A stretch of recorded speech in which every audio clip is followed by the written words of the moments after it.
This is how to properly size the chain for the Elevate X telescoping arm. To start out, you'll need a 25 series chain brake, as well as some form of 4mm Allen key.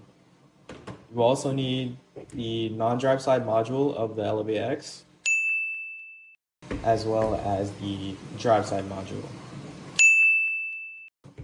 Also, you will need your aluminum extrusion cut down to your desired size, along with the holes drilled in here. So to start out, we're going to take the drive side module, make sure that the screws are backed out so you can actually slide it on there.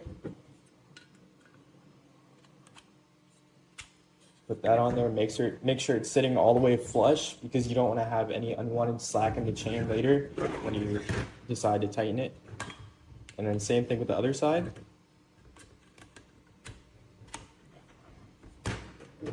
There we go. Make sure that they're all the way compressed down and flush on there. You have your sprocket right here, and then you have your sprocket back there, as you can see.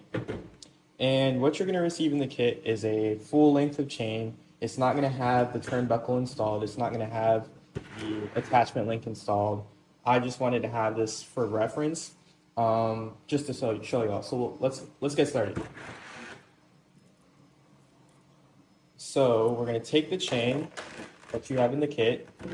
Just ignore the turnbuckle and the installed attachment link, and you're going to feed it through the aluminum extrusion. So in through the back to front, or front to back, doesn't really matter.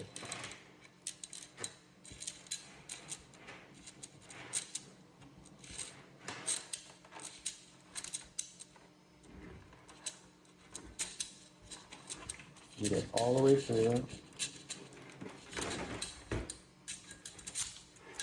Okay, then once you have it all the way through, what you're going to want to do is take this side of the chain, and you're going to want to feed it through the 2 or the 4 herringbone gears, so it's sitting on top of the sprocket like so. So it should look like this. So it's going in and under the so like this, it's going here and here and just feeding straight through. Once that's through, like I said, you're going to have a full length of chain. It's not going to have the turnbuckles pre-installed. So picture this chain without the turnbuckles. You're just going to have an extra length. But the reason why I installed these beforehand is I want to give you a visual representative or representation of what it's supposed to look like. That will leave enough space for the turnbuckle when you're ready to install it. Let me zoom in for y'all real quick. So if you have the chain this distance apart, the turnbuckle, whenever it goes on there, let me grab this middle section of the turnbuckle. So you see how there's still exposed thread, like even once this is all the way on here, there's still going to be exposed thread on this side and on this side. That leaves you enough room on the screw to actually tension the chain. So you want to have the chain to where it's short enough that you're able to add tension to it, but not too long to where the turnbuckle threads all the way onto the screw and it's still too loose afterwards. So you want to have about this gap after you install the chain. And then in terms of actually putting on the turnbuckle, this is what it's going to look like when you get it in the kit.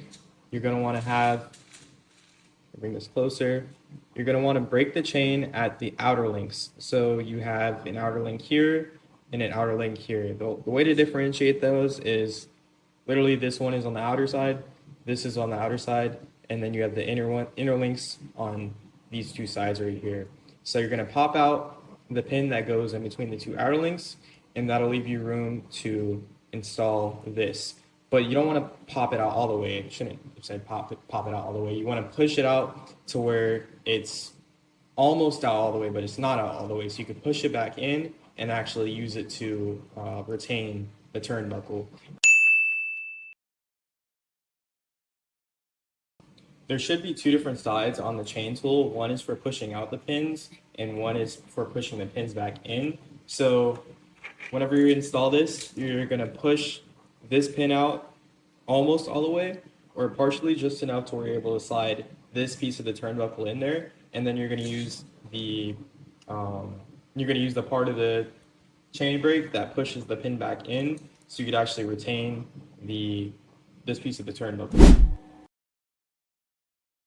All right, so now that you properly size your chain, I'm going to show you how to determine where to put the connecting link that's actually going to attach to the stage 1 slider module of the Elevate X.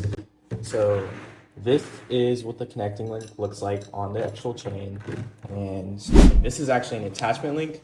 A connecting link is the same exact thing, but it doesn't have the two little flanges on either side to actually connect it to like to bolt it on to something, to bolt the chain onto something.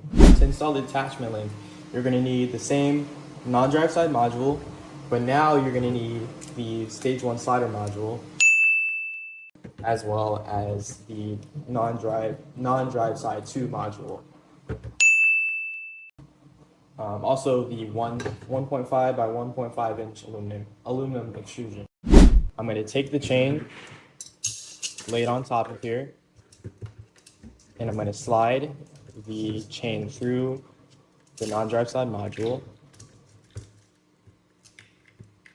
And then right after that, I'm going to take the piece of aluminum extrusion, slide that directly through like so. So now you have the chain going right above the aluminum extrusion, and then you have the aluminum extrusion going through the bearing block. All right, so whenever this is fully installed to the telescopic arm, you're going to have the bearing block, this one right here, it's going to be placed on the bottom like so.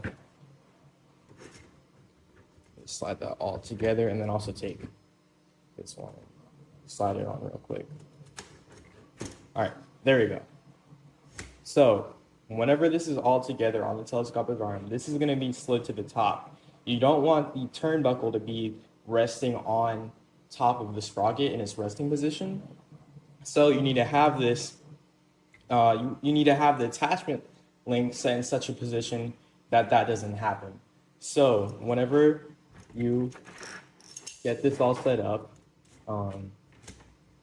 you're going to want to have the turnbuckle to where it's a little bit of a ways down from the sprocket. Make sure this is set all the way flush. So the turnbuckle is a little ways down, and then you're going to have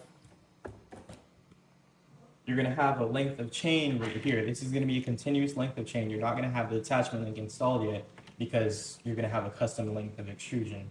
But to install this, you just break the chain in this place. You're going to take out the two outer links, and you're going to replace it.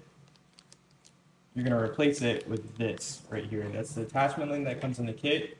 You just put that on there, and then you have your set length of chain. So in terms of rope length, you're going to be given 20 feet of Dyneema rope in each kit. Based on how long your extrusions are, you're going to want to have at least 2 times the length of rope for each side of the actuator. So say, for example, if your extrusion length is, I don't know, let's throw something out there. If your extrusion length is like 3 feet, you're going to want to have at least 6 feet of rope for each side. I like to leave a little bit more so I have a little bit more leeway whenever I'm actually assembling it, because it's better to have more rope than less rope. You can cut down the rope if it's too long. You can't add more necessarily once it's on there.